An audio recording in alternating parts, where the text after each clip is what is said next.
Salphina guddaadha kuni waan hedduu takka nama gaddisiisudha.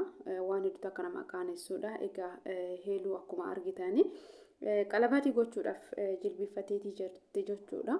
Inni qalabatii kana irraa fudhatee jiramoo hin fudhanne kan jedhullee viidiyoo kana hanga dhumaatitti yoo waliin turtan kan dhaggeeffattan ta'a jechuudha. Egaa dubartoonni ofumaa keenya kabajaa ofirraa mulqina yeroo tokko tokko bakka nu hin eegnetti ofii keenya argamne jechuudha. Heeluun garuu yeroo ammaa kana keessatti gadda hamaa keessa kan seenteetii kan jirtu jechuudha. Amilee mucayyoo kana hedduu takka cabeetii jira. Isa dhugaa dubbachuudhaaf hedduu takka garaa nama nyaatti jechuudha. Baay'ee takka nama rarte. Kanaaf dubartoonni keenya ofii keenya kabajaa haalaannu ofii keenya kabajaa akka dibuusnee kabajaa ofirraa mulqisnee orma ofitti kofalchiisuu hin qabnu. Turtiin keessan viidiyoo itti aanu waliin haa ta'u. Ashamaa harka fuunii hordoftoota masiyaarsiituuf jirra jirtu bakka jirteetti nageenya waaqayyoo isiniif haa baay'atu. Warroonni chaanala kanaaf haaraa taatan sabskiraayib gochuun gara maatii kootti dabalama. Warroonni maatii koos taatan hordofartan guddaa galatoomaa isiniin jedha. Egaa guyyaa har'aa viidiyoo birootiin walitti deebinee jirra. Viidiyoo guyyaa har'aa keessatti viidiyoon hedduu takka itti gaddiidha jechuudha. Egaa heeluun hanga ammaatitti waa hedduu hojjechaa biraankii garaagaraa walirratti hojjechaatidha kan turani. Haa ta'u malee garuu viidiyoon isheen kaleessa gadi lakkiste hedduu nama gaddisiisallee nama rifachiisalleedha jechuudha. Ani heeluu bakka kanatti ishee hin eegu baay'een ishee kabaja. Akka nama tokkootitti baay'een ishee jaaladhalleedha natti tolti maaliifi dubartii ofitti amanamummaa qabdudha jechuudha. Akka namoonni koomentiidhaan garaagaraa isheedhaan jedhaniiti isheetu sila miidiyaa irraa bada jechuudha. Garuu jechoota namaa gurra tokkoon dhageessee badaa gurra tokkoon yaastee dabarsitee hojii ishee qofa nama itti fufuudha jechuudha.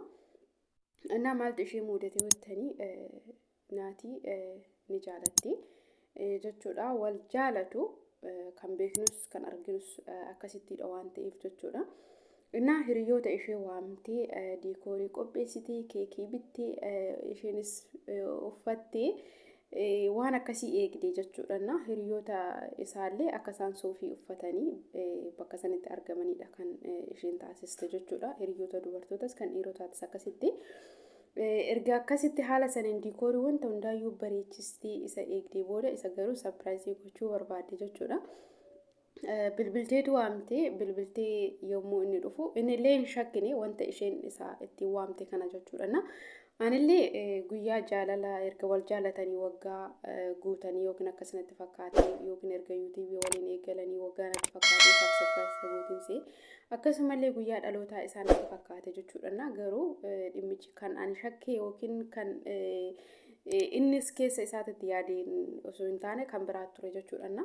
Anillee yaadni keessa kootitti waan akkasii ta'a jedhee jechuudha.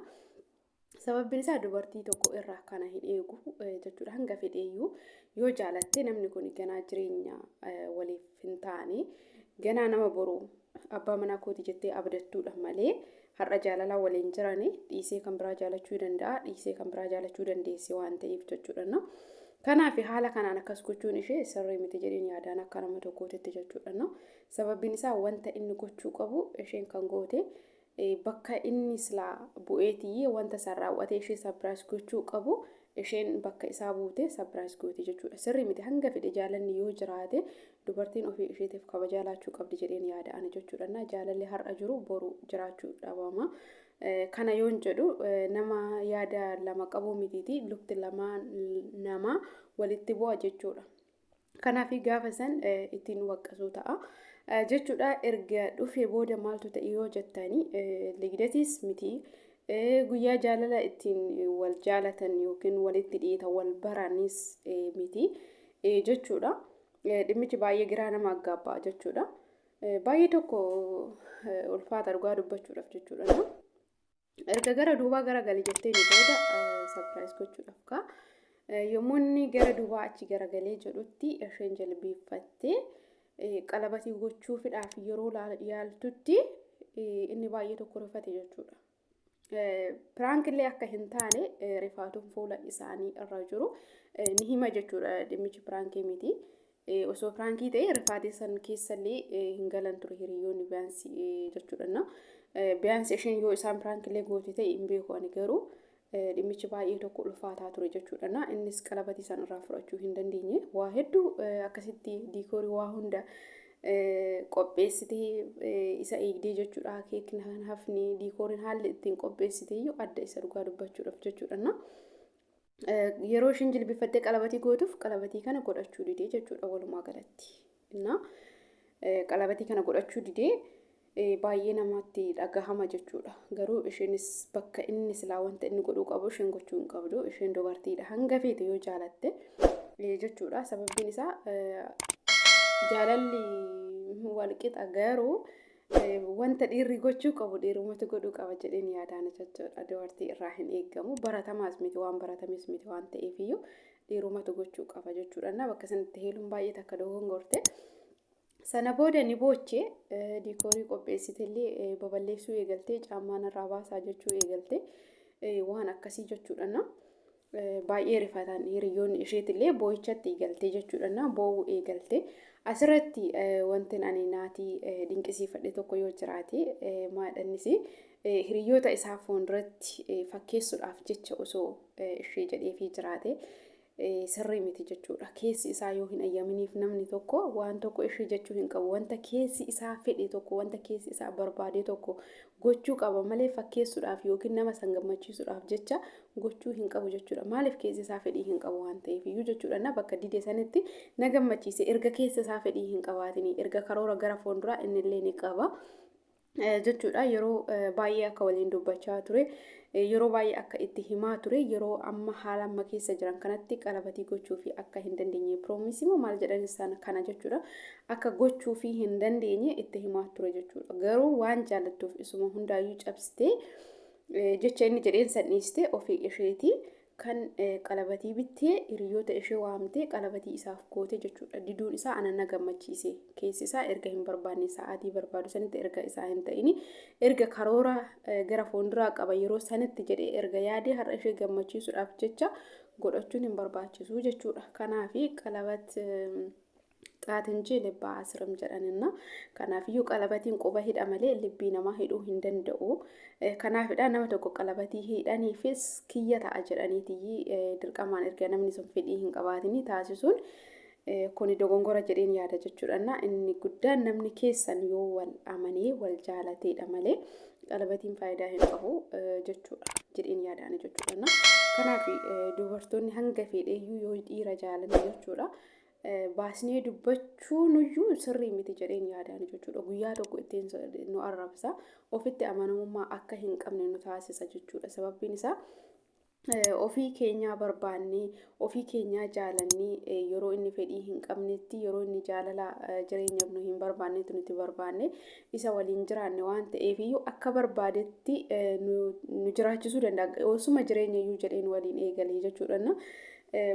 Ofitti amanamnee nullee dubbachuu hin dandeenyu ofitti gaabbuu keessallee galla innillee mataarra nu bahee nurratti fincaa jechuudha. Isa dhugaa dubbachuudhaaf kanaafi maaliif nuti barbaade waan ta'eef jechuudha.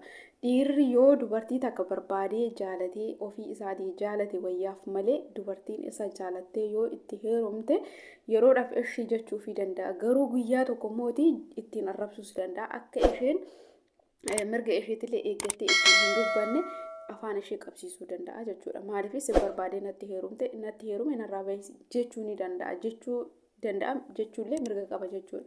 Sababbiin isaa ofii isheetiif jala kuftee ofii isheetiif eenyummaa ishee xiqqeessitee isa jala deemte waan ta'eef iyyuu jechuudha. Kanaaf dubartoonni akkas gochuu irraa ofaa eegnu ofaa kabachiisnu kan of kabachiisuu danda'u nuyiidha kan kabajaa ofii laachuu danda'u nuyiidha kan kabajaa ofirraa mulquu danda'ullee nuyiidha jechuudhaan heeluun baay'ee tokko na gaddisiiste. Sababbiin isaa gochuu hin qabdu hanga fedhe yoo jaalatte jechuudha. Hanga fedhe yoo jaalatte nama kana qalabatii gochuu fi hin qabdu jechuudha. Ishee irraa hin eegamu. Inni jaalattiidhaaf kiyyan taasisa jettee qalabatii itti kaa'uun bu'aan qabu jechuudha.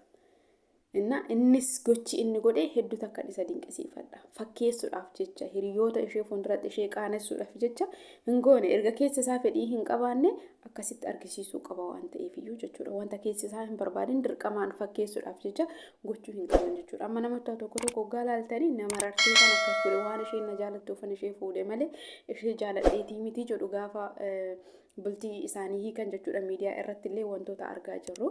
Nama rartee garaana nyaatteeti waan akkasiitu jira jechuudha. Na jaalalli garaana nyaattee jedhee itti seeni boru yoo ishee hin jaalatin akkamitti waliin jiraachuu danda'a? Inni qalbiin isaa yookiin yaadni isaa iddoo biraa jira yoo ta'e isheedhaan maqaadhaaf ishee bira yoo jiraate jaalala dhugaa isheedhaaf kennuuf hin danda'u. Kabajaallee isheedhaaf laachuu hin danda'u jechuudha. Na kanaaf heeruyyeen akkasitti salphattee jechuudha hiriyoota ishee fuulduratti viidiyoon sun ta'eeyyuu piraankii yoo ta'uu baate gadi lakkifamuu hin qaba jedhee hin yaadu ani jechuudha. Na sababbiin isaa baay'ee ulfaata jechuudha. Sirrii miti isheedhaaf illee sammuma isheetiif iyyuu jecha viidiyoon sun gadi lakkifamuu hin qabu ture jechuudha. Wanti miidiyaa irra gahee baay'ee ulfaataadha. Namuyyuu asii achi fuudhee bataattanii viidiyoo irratti hojjetee yaada irratti kenna waan ta'eef jechuudha. Borullee osoo mucayyoon tunuyyuu isaa walitti heerumteetu isaan wal dhabdee godhatanii gaafa san ittiin ishee waqqasan jechuudha. Ittiin ishee arrabsan jechuudha. Ittiin ishee xiqqeessan jechuudha. Sababbiin isaa situ barbaadee itti heeruma jedhaniiti akka qismiin ishee cabu ishee taasisanii jechuudha. Kanaaf kun sirrii miti. Ishee miidiyaa kana irratti namoonni kara furdinna isheetiin unkaan namoonni jechoota garaagaraa isheedhaan jedhanii akkasumallee mootii naatidhaan simmaxxantu isheen seefin taatu nama jechaanii ture keessa ishee tokkodha jechuudha. Har'a xalaata isheetillee ofitti gammachiistee jirti. Heeluuni kun ta'uu hin qabu. Erga ta'een boodammootu hiriyoota isheetii fi isaan qofatti hafuu qaba malee viidiyoon kun miidiyaa irra bahu tokkollee hin barbaachisu ture jechuudha. Erga caammaa ishee baafattee maal jettee booda fiigicha itti fuftee jechuudha. Asfaaltii yookiin karaa gubbaa jechuudha. Ani hedduu takka irra fadhiisa gubbaa dhugaa dubbachuudhaaf daqiiqaa keessatti sammuun nama tuqamaa kan jedhullee gaafii natti ta'e dhugaa dubbachuudhaaf jechuudha. Barrii gubbaatti arga kan jiru takka yoon turu jechuudha. Binni jetti karaa gubbaa geessee jirti jechuudha. Namni qallaan egaa yeroo baay'ee fiigicha irratti takka tokkoffaadha jechuudha. Kanaafiyyuu daqiiqaa san keessatti ani asfaaltii gubbaa yookiin karaa gubbaatti ishee arguun kan kootu na rifachiise jechuudha. Na lakkamcoo kan sammuun ishee tuqamee daqiiqaa keessatti kan jedhu akkan jedhullee na taasise jechuudha. Maaliif haala saniin qalabati san irraa fudhachuu didee hiriyoota ishee ol jettee ilaaluunuyyuu baay'ee ulfaata jechuudha. Achi keessa garuu wanti nama rare maalidha yoo jettanii isuma dhugaa dubbachuudhaaf jechuudha.